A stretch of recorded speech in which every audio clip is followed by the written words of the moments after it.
วัสดีค่ะคุณผู้ฟังขอต้อนรับคุณผู้ฟังทุกท่านเข้าสู่รายการศาลปกครองพิษณุโลกพบประชาชนกับดิฉันอาทิตยาศิริวัฒน์เจ้าหน้าที่ศาลปกครองด้านการเผยแพร่ประชาสัมพันธ์สำนักงานศาลปกครองพิษณุโลกผ่านทางสถานีวิทยุกระจายเสียงมหาวิทยาลัยนเรศวร FM 107.25 เมกะเฮิรตซ์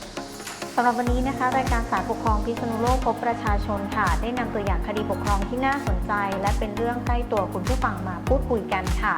โดยในวันนี้เราได้รับเกียรติจากคุณนันทรัตน์เอี่ยมละอองพนักงานคดีปกครองชำนาญการพิเศษที่จะมาร่วมพูดคุยกับเราในวันนี้สวัสดีค่ะ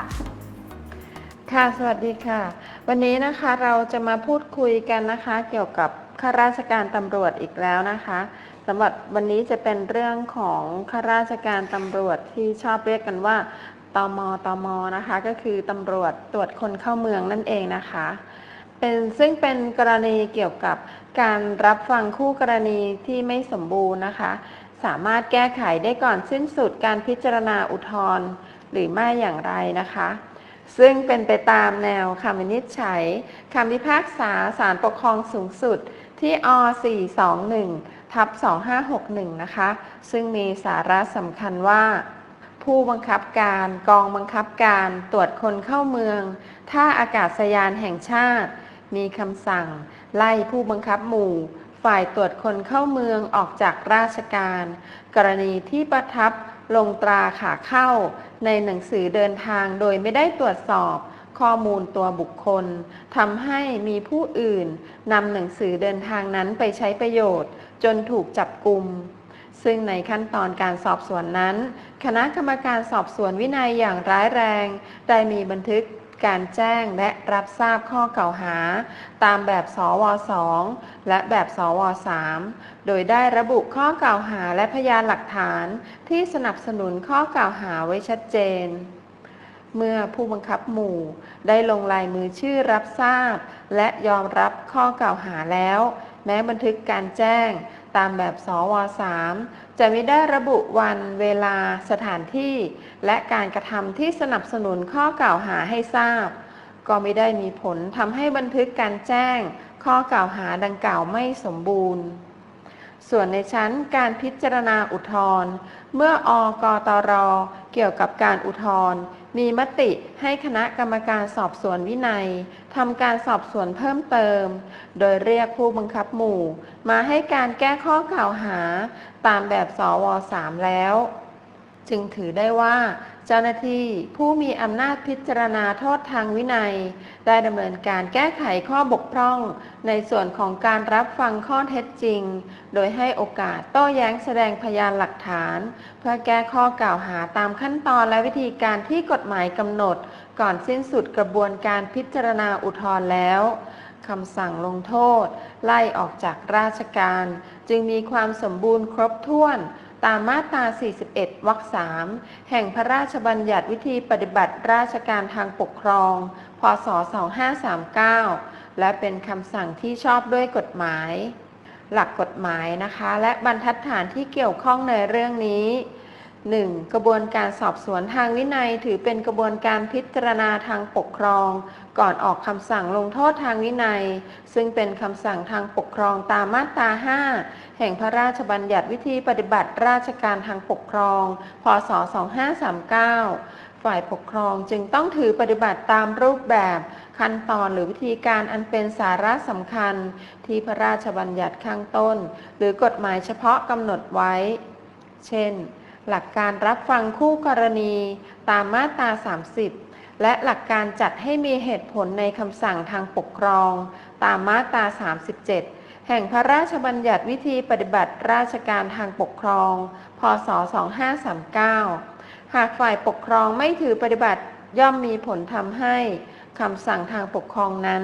ไม่ชอบด้วยกฎหมาย 2. คำสั่งทางปกครองที่ออกโดยไม่ได้รับฟังคู่กรณีในกระบวนการพิจารณาทางปกครองหากไม่ได้จัดให้มีเหตุผลในคำสั่งทางปกครองฝ่ายปกครองสามารถดำเนินการแก้ไขข้อบกพร่องได้โดยการรับฟังคู่กรณีหรือการให้เหตุผลในภายหลังแต่จะต้องดำเนินการดังกล่าวก่อนสิ้นสุดกระบวนการพิจารณาอุทธรณ์ คำสั่งทางปกครองนั้นจึงจะมีผลสมบูรณ์ตามมาตรา 41 แห่งพระราชบัญญัติวิธีปฏิบัติราชการทางปกครอง พ.ศ. 2539 หลักการรับฟังคู่กรณีนะคะ ตามมาตรา 30 วรรค 1 แห่งพระราชบัญญัติวิธีปฏิบัติราชการทางปกครอง พ.ศ. 2539 หรือตามที่กฎหมายเฉพาะกำหนดไว้ ถือเป็นหลักการที่มุ่งคุ้มครองสิทธิของคู่กรณี ในกระบวนการพิจารณาทางปกครองที่รับผลกระทบจากคำสั่งทางปกครอง โดยเจ้าหน้าที่จะต้องให้โอกาสคู่กรณี ได้รับทราบข้อเท็จจริงอย่างเพียงพอ และมีโอกาสโต้แย้งแสดงพยานหลักฐาน เพื่อปกป้องสิทธิของตน หลักการดังกล่าว ถือเป็นรูปแบบขั้นตอนหรือวิธีการอันเป็นสาระสำคัญในการออกคำสั่งทางปกครอง หากกระบวนการในการพิจารณาออกคำสั่งปกครองใดไม่มีการรับฟังคู่กรณีอาจส่งผลให้การออกคำสั่งทางปกครองเป็นคำสั่งที่ไม่ชอบด้วยกฎหมายเว้นแต่จะเข้าข้อยกเว้นที่กฎหมายกำหนดไว้โดยศาลปกครองมีอำนาจตรวจสอบและเพิกถอนคำสั่งทางปกครองที่ไม่ชอบด้วยกฎหมายได้ตามมาตรา 9 วรรค 1 เล็บ 1ประกอบกับมาตรา 72 วรรค 1 เล็บ 1 แห่งพระราชบัญญัติจัดตั้งศาลปกครองและวิธีพิจารณาคดีปกครอง พ.ศ. 2542 อย่างไรก็ตามคำสั่งทางปกครองที่ไม่ได้รับฟังคู่กรณีหากได้ดำเนินการแก้ไขข้อบกพร่องหรือความไม่สมบูรณ์โดยจัดให้มีการรับฟังคู่กรณีก่อนสิ้นสุดกระบวนการพิจารณาอุทธรณ์หรือในกรณีที่กฎหมายไม่ได้กำหนดให้อุทธรณ์แต่ได้มีการรับฟังให้สมบูรณ์ก่อนนำคดีไปฟ้องต่อศาลปกครองคำสั่งทางปกครองนั้นย่อมมีผลสมบูรณ์ตามมาตรา 41 วรรค 1 เล็บ 3 และวรรค 3 แห่งพระราชบัญญัติวิธีปฏิบัติราชการทางปกครอง พ.ศ. 2539 ดังเช่นคดีปกครองที่นำมาเสนอเรื่องนี้นะคะเป็นข้อพิพาทที่ผู้ฟ้องคดีซึ่งเป็นเจ้าหน้าที่ตำรวจซึ่งได้รับคำสั่งไล่ออกจากราชการโต้แย้งว่าคณะกรรมการสอบสวนวินัยอย่างร้ายแรงไม่เปิดโอกาสให้ผู้ฟ้องคดีชี้แจงแสดงพยานหลักฐานแก้ข้อกล่าวหาก่อนมีคำสั่งลงโทษไล่ออกจากราชการนอกจากนี้ยังโต้แย้งว่าบันทึกการแจ้งและรับทราบข้อกล่าวหาและสรุปพยานหลักฐานที่สนับสนุนข้อกล่าวหาคือแบบสว.3 มีสาระสำคัญไม่ครบถ้วนตามข้อ 18 ของกฎกตร.ว่าด้วยการสอบสวนพิจารณา พ.ศ. 2547 กล่าวคือไม่ได้ระบุวันเวลาสถานที่และการกระทำที่มีลักษณะเป็นการสนับสนุนข้อกล่าวหาจึงมีผลทำให้กระบวนการพิจารณาไม่สมบูรณ์เป็นเหตุให้คำสั่งลงโทษทางวินัยไม่ชอบด้วยกฎหมายโดยมูลเหตุของคดีเกิดจากผู้ฟ้องคดีซึ่งดำรงตำแหน่งผู้บังคับหมู่ฝ่ายตรวจคนเข้าเมืองได้ประทับลงตราขาเข้าในหนังสือเดินทางของนางสาวยอโดยไม่ปรากฏตัวนางสาวยอและไม่ได้ตรวจสอบข้อมูลในคอมพิวเตอร์และมีบุคคลอื่นนำหนังสือเดินทางไปใช้ประโยชน์และถูกจับกุมผู้ถูกฟ้องคดีซึ่งได้แก่ผู้บังคับการกองบังคับการตรวจคนเข้าเมืองท่าอากาศยานแห่งชาติจึงตั้งคณะกรรมการสอบสวนวินัยอย่างร้ายแรงและต่อมาได้มีคำสั่งลงโทษไล่ผู้ฟ้องคดีออกจากราชการคดีนี้นะคะผู้ฟ้องคดีอุทธรณ์และในชั้นอุทธรณ์คณะอนุกรรมการข้าราชการตำรวจเกี่ยวกับการอุทธรณ์ซึ่งได้แก่อกตร.ซึ่งทำการแทนคณะกรรมการข้าราชการตำรวจได้แจ้งให้คณะกรรมการสอบสวนวินัยทำการสอบสวนผู้ฟ้องคดีเพิ่มเติมเนื่องจากผู้ฟ้องคดียังไม่ได้ชี้แจงแก้ข้อกล่าวหาหลังจากรับทราบแบบสว.3 และต่อมาได้มีมติยกอุทธรณ์ผู้ฟ้องคดีจึงนำคดีมาฟ้องต่อศาลปกครองขอให้ศาลมีคำพิพากษาหรือมีคำสั่งเพิกถอนคำสั่งลงโทษไล่ออกจากราชการศาลปกครองชั้นต้นมีคำพิพากษายกฟ้องผู้ฟ้องคดีจึงอุทธรณ์ต่อศาลปกครองสูงสุดโดยได้โต้แย้งทั้งสองประเด็นข้างต้น ศาลปกครองสูงสุดนะคะได้ตรวจสอบความชอบด้วยกฎหมายของกระบวนการสอบสวนทางวินัยอย่างร้ายแรงดังกล่าวและวินิจฉัยว่าการดำเนินการทางวินัยทั้งในส่วนของการสอบสวนการพิจารณาลงโทษและการพิจารณาอุทธรณ์ได้มีการดำเนินการตามรูปแบบขั้นตอนหรือวิธีการอันเป็นสาระสำคัญที่กฎหมายกำหนดไว้และผู้ฟ้องคดีมีพฤติการกระทำความผิดตามที่ถูกกล่าวหาถือเป็นการกระทำผิดวินัยอย่างร้ายแรงฐานปฏิบัติหรือละเว้นการปฏิบัติหน้าที่ราชการโดยมิชอบเพื่อให้ตนเองหรือผู้อื่นได้รับประโยชน์ที่ไม่ควรได้ตามมาตรา 79 วงเล็บ 1 แห่งพระราชบัญญัติตำรวจแห่งชาติ พ.ศ. 2547 คำสั่งลงโทษไล่ผู้ฟ้องคดีออกจากราชการจึงชอบด้วยกฎหมายสำหรับประเด็นข้อโต้แย้งของผู้ฟ้องคดีนั้นนะคะศาลปกครองสูงสุดวินิจฉัยไว้โดยสรุปดังนี้ข้อโต้แย้งในประเด็นแรกบันทึกการแจ้งและรับทราบข้อกล่าวหาและสรุปพยานหลักฐานที่สนับสนุนข้อกล่าวหาคือแบบสว.3 มีสาระสำคัญไม่ครบถ้วนตามข้อ 18 ของกฎกตร.ว่าด้วยการสอบสวนพิจารณาพ.ศ. 2547 โดยไม่ได้ระบุวันเวลาสถานที่และการกระทำที่มีลักษณะเป็นการสนับสนุนข้อกล่าวหาหรือไม่ทั้งนี้กฎกตร.ว่าด้วยการสอบสวนพิจารณาพ.ศ. 2547 ข้อ 17 และข้อ 18 กำหนดว่าเมื่อคณะกรรมการสอบสวนเรียกผู้ถูกกล่าวหามาแจ้งและอธิบายข้อกล่าวหาให้ทราบว่าผู้ถูกกล่าวหาได้กระทำการใดเมื่อใดอย่างไรและผู้ถูกกล่าวหามีสิทธิ์ที่จะได้รับแจ้งสรุปพยานหลักฐานที่สนับสนุนข้อกล่าวหาและจะให้ถ้อยคำหรือชี้แจงแก้ข้อกล่าวหาตลอดจนอ้างพยานหลักฐานหรือนำพยานหลักฐานมาสืบแก้ข้อกล่าวหาได้และมีบันทึกการแจ้งและรับทราบข้อกล่าวหาตามแบบสว.2 แล้วให้คณะกรรมการสอบสวนพิจารณาพยานหลักฐานดังกล่าวหากเห็นว่าเป็นความผิดทางวินัยก็ให้เรียกผู้ถูกกล่าวหามาพบเพื่อแจ้งข้อกล่าวหาและสรุปพยานหลักฐานที่สนับสนุนข้อกล่าวหาเท่าที่มีให้ทราบโดยระบุวันเวลาสถานที่และการกระทำที่มีลักษณะเป็นการสนับสนุนข้อกล่าวหาโดยบันทึกการแจ้งข้อกล่าวหาและสรุปพยานหลักฐานที่สนับสนุน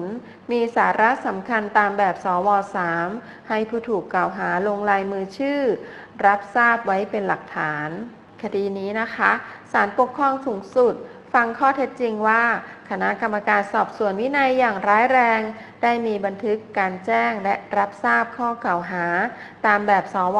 .2 แจ้งสิทธิและอธิบายข้อกล่าวหาให้ผู้ฟ้องคดีทราบว่าได้กระทำการใด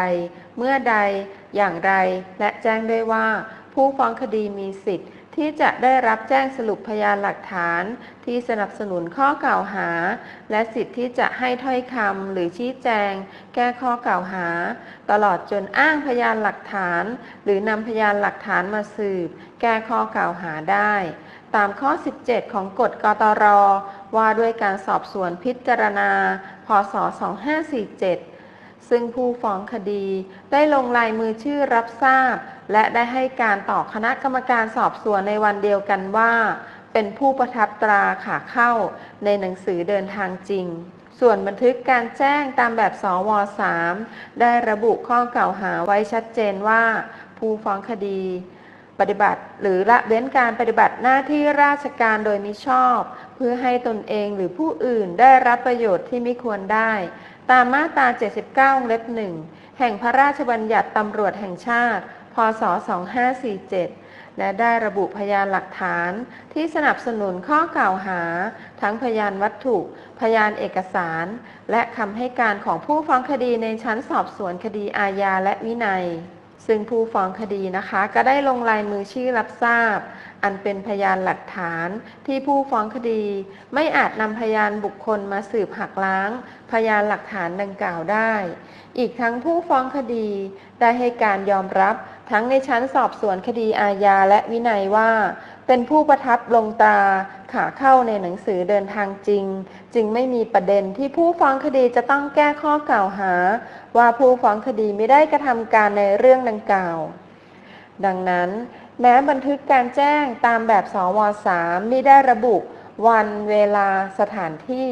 และการกระทำที่มีลักษณะเป็นการสนับสนุนข้อกล่าวหาให้ผู้ฟ้องคดีทราบก็ไม่ได้มีผลให้บันทึกการแจ้งดังกล่าวไม่สมบูรณ์ส่วนข้อโต้แย้งนะคะในประเด็นที่2ว่าคณะกรรมการสอบสวนวินัยอย่างร้ายแรงไม่เปิดโอกาสให้ผู้ฟ้องคดีชี้แจงแสดงพยานหลักฐานแก้ข้อกล่าวหาก่อนมีคำสั่งลงโทษไล่ออกจากราชการนั้นปรากฏข้อเท็จจริงว่าในชั้นการพิจารณาอุทธรณ์อกตร.เกี่ยวกับการอุทธรณ์มีมติให้คณะกรรมการสอบสวนวินัยไปดำเนินการสอบสวนเพิ่มเติมซึ่งในการสอบสวนเพิ่มเติมได้เรียกผู้ฟ้องคดีมาให้การแก้ข้อกล่าวหาตามแบบสว3และผู้ฟ้องคดีได้มาให้การแก้ข้อกล่าวหาต่อมาได้มีการรายงานผลการสอบสวนเพิ่มเติมให้อกตร.ซึ่งได้พิจารณาและมีมติให้ยกอุทธรณ์ศาลปกครองสูงสุดวินิจฉัยว่าถือได้ว่าเจ้าหน้าที่ผู้มีอำนาจในการพิจารณาเกี่ยวกับการดำเนินการทางวินัยแก่ผู้ฟ้องคดีได้ดำเนินการแก้ไขข้อบกพร่องในส่วนของการรับฟังข้อเท็จจริงโดยให้โอกาสผู้ฟ้องคดีได้โต้แย้งแสดงพยานหลักฐานของตนเพื่อแก้ข้อกล่าวหาตามขั้นตอนและวิธีการที่กฎหมายกำหนดก่อนสิ้นสุดกระบวนการพิจารณาอุทธรณ์แล้วคำสั่งลงโทษไล่ผู้ฟ้องคดีออกจากราชการจึงมีความสมบูรณ์ครบถ้วนในส่วนของการรับฟังข้อเท็จจริงของคู่กรณีตามมาตรา 41 วรรค 3 แห่งพระราชบัญญัติวิธีปฏิบัติราชการทางปกครอง พ.ศ. 2539 สำหรับคดีนี้นะคะผู้สนใจสามารถศึกษารายละเอียดเพิ่มเติมได้จากคำพิพากษาศาลปกครองสูงสุดที่อ421/2561 กระบวนการสอบสวนทางวินัยนะคะถือเป็นกระบวนการพิจารณาทางปกครองก่อนออกคำสั่งลงโทษทางวินัยซึ่งเป็นคำสั่งทางปกครองตามมาตรา 5 แห่งพระราชบัญญัติวิธีปฏิบัติราชการทางปกครอง พ.ศ. 2539 ฝ่ายปกครองจึงต้องถือปฏิบัติตามรูปแบบขั้นตอนหรือวิธีการอันเป็นสาระสำคัญที่พระราชบัญญัติวิธีปฏิบัติราชการทางปกครอง พ.ศ. 2539 หรือกฎหมายเฉพาะกำหนดไว้เช่นหลักความเป็นกลางของเจ้าหน้าที่ที่มีอำนาจพิจารณาทางปกครองตามมาตรา 13 และมาตรา 16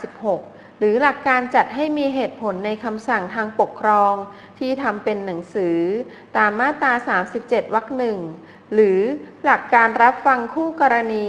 ในการออกคำสั่งทางปกครองที่อาจกระทบต่อสิทธิของคู่กรณีตามมาตรา 30 วรรค 1 แห่งพระราชบัญญัติวิธีปฏิบัติราชการทางปกครอง พ.ศ. 2539 เป็นต้นและหากฝ่ายปกครองไม่ถือปฏิบัติย่อมมีผลทำให้คำสั่งทางปกครองไม่ชอบด้วยกฎหมายแต่อย่างไรก็ตามคำสั่งทางปกครองที่ออกโดยไม่จัดให้มีเหตุผลหรือไม่ได้รับฟังคู่กรณีฝ่ายปกครองสามารถแก้ไขข้อบกพร่องของคำสั่งนั้นได้โดยการให้เหตุผลหรือรับฟังคู่กรณีในภายหลังแต่ต้องก่อนสิ้นสุดกระบวนการพิจารณาอุทธรณ์ดังเช่นคดีนี้ซึ่งในชั้นการพิจารณาอุทธรณ์ได้ให้โอกาสคู่กรณีโดยผู้มีอำนาจพิจารณาอุทธรณ์ได้ให้คณะกรรมการสอบสวนวินัยดำเนินกระบวนการพิจารณาโดยสอบปากคำคู่กรณีเพิ่มเติมให้ครบถ้วนตามแบบสว3ทำให้คำสั่งลงโทษทางวินัยมีผลสมบูรณ์ตามหลักการรับฟังคู่กรณีคดีนี้นะคะจึงเป็นบรรทัดฐานการปฏิบัติราชการที่ดีสำหรับหน่วยงานทางปกครองและเจ้าหน้าที่ของรัฐในการถือปฏิบัติต่อสิทธิในการรับฟังคู่กรณีตามที่กฎหมายกำหนดเพื่อให้คำสั่งทางปกครองถูกต้องตามรูปแบบขั้นตอนหรือวิธีการอันเป็นสาระสำคัญดังกล่าวค่ะ และสำหรับวันนี้นะคะต้องขอบพระคุณคุณนันทรัตน์เอี่ยมละออค่ะพนักงานคดีปกครองชำนาญการพิเศษนะคะที่ได้ให้เกียรติมาร่วมพูดคุยกับเราในรายการในวันนี้ขอบพระคุณค่ะก่อนจากกันวันนี้สำหรับคุณผู้ฟังท่านใดที่มีข้อสงสัยหรือต้องการสอบถามเกี่ยวกับคดีปกครองสามารถติดต่อสอบถามได้ที่สายด่วน 1355 หรือสายตรง 055-909-550-9 และอีกหนึ่งช่องทางค่ะเพื่อติดตามข่าวสารความเคลื่อนไหวได้ที่แฟนเพจ Facebook สำนักงานศาลปกครองพิษณุโลกสำหรับวันนี้เวลาของเราได้หมดลงแล้วค่ะพบกันใหม่สัปดาห์หน้าสวัสดีค่ะ